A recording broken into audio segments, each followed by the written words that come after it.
This moon cycle, I focused on intuition, tapping into the infinite wisdom of the body and deeply listening to how it reacts to people, places, choices.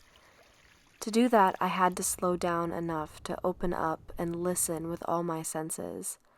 I committed myself to choosing love over fear, to reach for love in every situation and remind myself that fear only exists in the ego mind and not in the truth of my soul. Every day I open myself to freely receive and give the light within, releasing expectations and agendas. The only intention I held was to allow my authenticity to shine. Oh, that's good tea. One, I thrifted this top, okay? I love the color.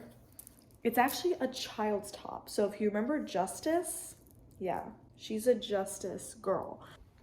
Just gotta clear my energy. Today marks the first day of my first ever cyclic expansion. I think that's what I'm gonna call it. Every moon cycle, from new moon to new moon, I will be taking on some way for me to expand. I drew some cards, as you can see, to kind of get an idea of the energies that I need to be working on. And I wonder if the sun could just... I am right now in the process of reading this book called The Psychic Pathway. Let me go grab it, actually. I don't even know where I got this from. I think it was from one of my aunts. I have three. Basically, all the women on my mom's side of my family are super, super spiritual. And I believe in a past life we were a coven of witches. Anyway, I got this book from someone, from somewhere, and this is my psychic journal that I write down all my psychic experiences, intuitions, and coincidences. No such thing as a coincidence. So I have been feeling kind of ungrounded these past few days because my third eye has opened a ton. I'm becoming very sensitive to energies, to everything I eat, everything I put on my body, people I hang out with. I've been spending a lot of time alone for that reason. When I go out into the world, it's easy for me to become ungrounded. I think what's really gonna help me is slow down and ground myself. That's one of the messages that came out in the cards, Two of Wands reverse. I am this beautiful ancient tree with roots just penetrating into the ground miles and miles deep. Not having a strict schedule to my days, I'm just gonna try following my intuitive impulses. What do I want to do today? How do I want to spend my time? Do I want to eat vegetarian? Do I want to be alone today? Do I want to cancel all my plans and go camping? I don't know. So that came out, the angel of openness. And then also shield yourself. So I've been doing this, protecting my psychic energy because I am becoming more sensitive. I'm gonna go to the spiritual shop today and get some black tourmaline because that's supposed to protect your energy. And then also just imagining this white light around me, just feeling safe in my little cocoon of white light. This is my energy and it's beautiful, and I've done so much to clarify it and bring it to the point that it's at. So now I'm just enjoying being in it. I actually loved what the Eight of Pentacles, this came out. When the time is right, trees blossom, flowers bloom, the moon comes into fullness, crystals come into their full power. And these loving processes each have their own timelines. The spiritual body grows into full form. We must be careful with ourselves during the process of becoming whole. Incubate your tenderness, shelter your delicateness, and make sure you have everything you need to crystallize solidly. During the Akashic reading I got recently, I asked about why I feel less called to lift weights, and she said, this is a gentle era for you. And I know it is safe and in alignment to follow that. So it sounds like I am opening up to my spiritual wholeness. I am just going to commit to this process and be there for myself and document it and see what happens. Hello. A lot has happened already and a lot is about to happen. I've just felt more in touch with the things that bring me joy, like being outside and being in nature. I've been called to do a lot of things that, yeah, I should have done that, like spending my time in other ways than lifting. It's been big. Working on my solar plexus, drinking more tea, making my own like natural products. I've made my own body wash so far, and I want to make my own shampoo. I just want to like eat and live more naturally. I've just like become much more sensitive, and I've kind of accepted that I need this time alone. Like I just cannot be with anyone romantically, and I just want to focus on myself. But I do think that my soul tribe is coming, and I can feel that I'm going to be moving next year, hopefully to Hawaii. Yeah, we'll see. I mean, I'm still being open, but just enjoying life. It's so beautiful outside. I've been channeling a lot of content too. I did a core workout. I'll put it up it's right here. I've been playing the piano more. It feels so good to like sing and play an instrument and like,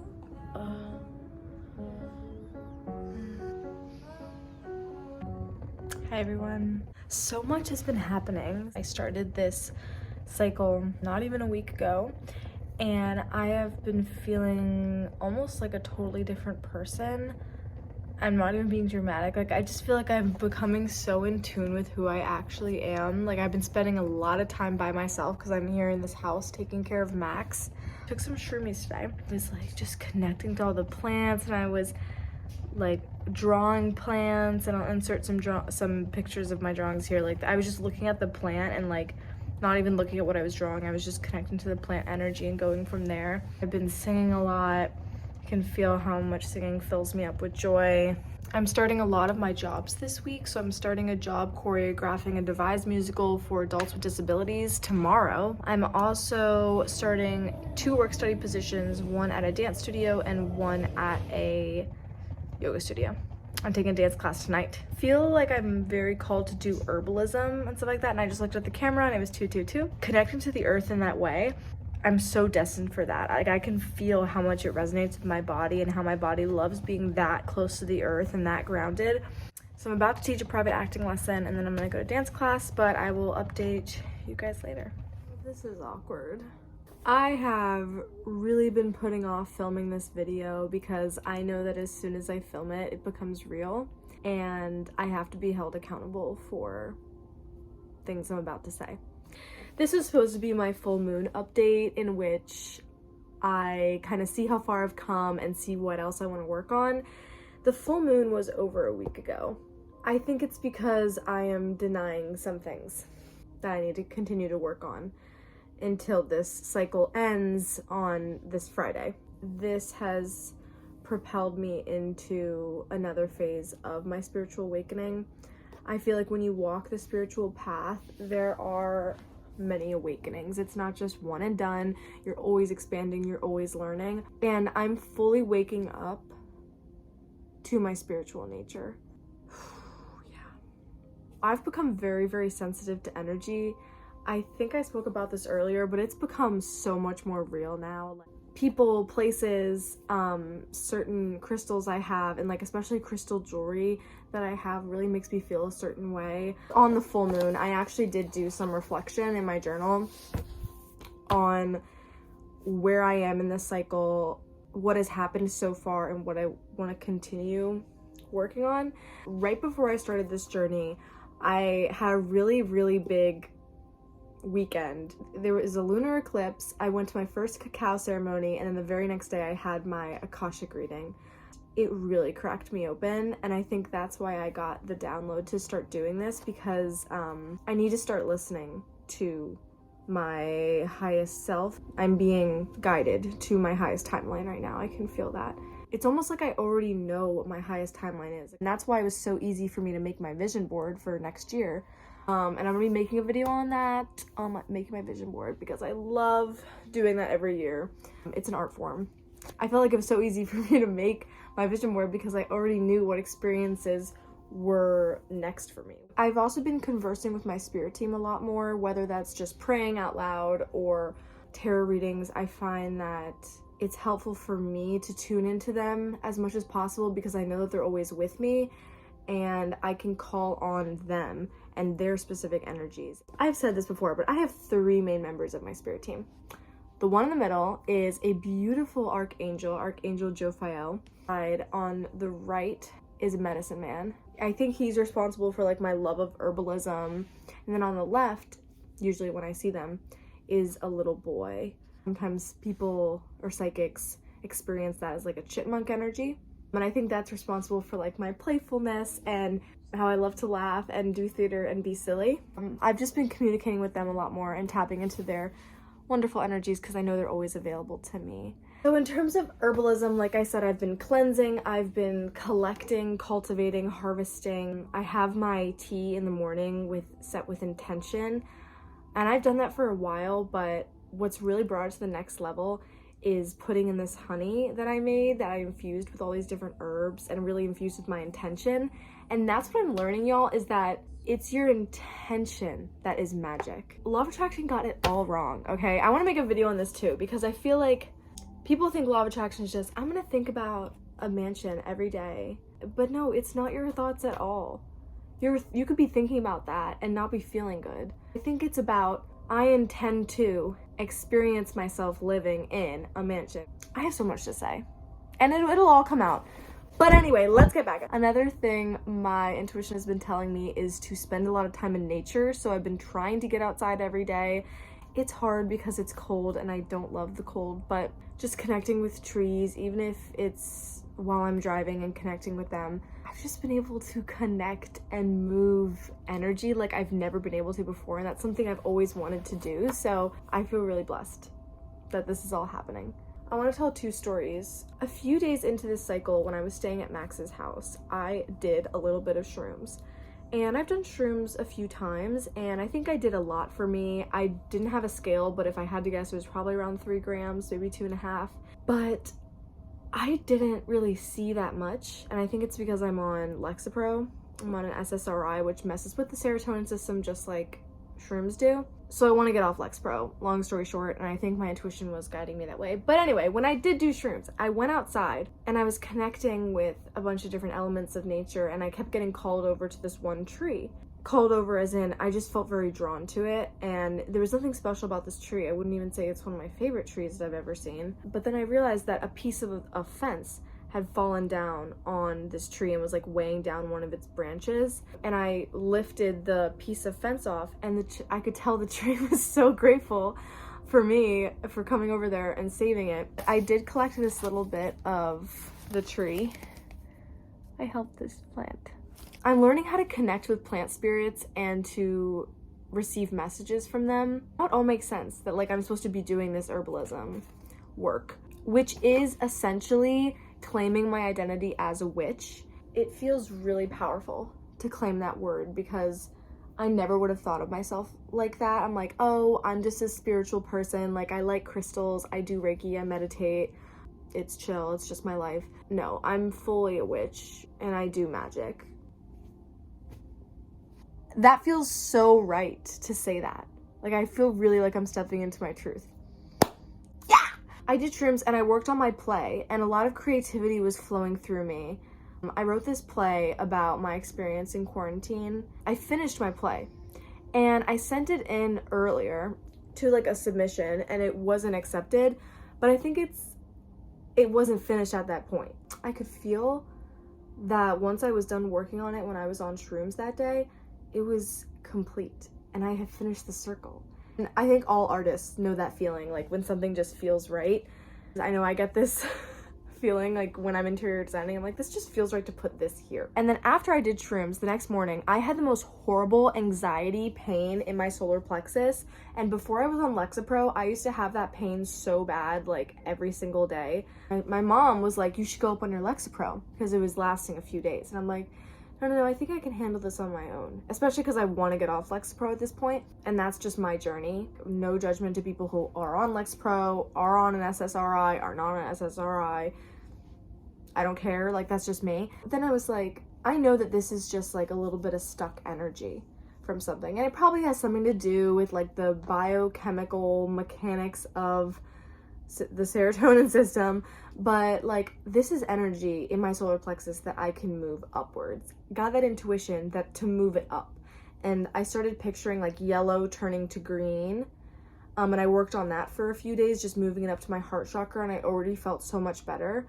And then I started imagining like a whole flood of energy going from root to crown. And that just like brought up so many impurities and just like flushed them out. And I actually created a meditation that does this for you guys, and I'm gonna listen to it too because it's beautiful. It basically clears and opens all your chakras. So go check it out if you want to check it out. Long story short, I fixed the anxiety that I had in my body all by myself. And it might have been, something wearing off or something like that. But to me, I really moved the energy. And I'm proud of myself. And I don't think I could have done that if I wasn't committed to following my intuition. It was the full moon. I was reflecting and I was thinking, how do I want to finish off this cycle? I want to do more intuition meditation. Feel like that's an energy that I'm ready to tap into. I had to work on my lower chakras a lot. Back when the cycle first started, that's the message that was coming through, like work on your solar plexus, work on your solar plexus. But now I feel like I have that stable support to work on the higher chakras. Obviously going outside, working on witchcraft. I just love owning that. Let me just say, there are a few different things that I think I have this common relationship with, where I turn to it to help manage emotions and drown my emotions, because I'm very sensitive and sometimes my emotions feel like too much. I can feel that something doesn't feel right, like I'm not totally there when I'm doing it. And that makes me feel like I don't really want to be there. Like it's not really in touch with my intuition. If I can't do something with presence and with embodiment, it's probably not in my highest good. So I'm gonna try to change my relationship with those things, which it doesn't mean that I can't have a relationship with those things. Like, one thing is food. We need food, but food can also be a way to escape life. Sometimes if I am binging, I realize I've almost dissociated from my body and from the experience, which is the opposite of what I want to be doing. I want to be embodying my life more. One crazy thing that I noticed about this toxic relationship thing is that I went through a very hard time for a while, but then it got really bad in August. Instead of healing from it, I think I kind of drowned out some feelings with dating and seeing a lot of people at once and like spreading my energy thin. Strongly got the intuition to stop dating. If I don't want to spend time with someone, I don't want to spend time with them. That felt really right. But then I started turning towards other things that have that same spreading my energy thin sort of thing happening, where I'm not fully there, but I force myself there anyway. Yeah, that actually wasn't so bad. It's been a month since I finished this cycle, and I'm at the place I yearned to be when this all first began. I've committed myself to surrender and non-attachment, especially to the things I want to cling to. Instead, I've identified myself first and foremost with the part of me that is eternal. I found that anxiety melts away when I live intuitively from the heart, rather than trapped in my mind. There, I am content with what is. I am free when I choose to listen and accept. However, I also acknowledge that I will forever be a student, and that this journey is exactly where I need to be.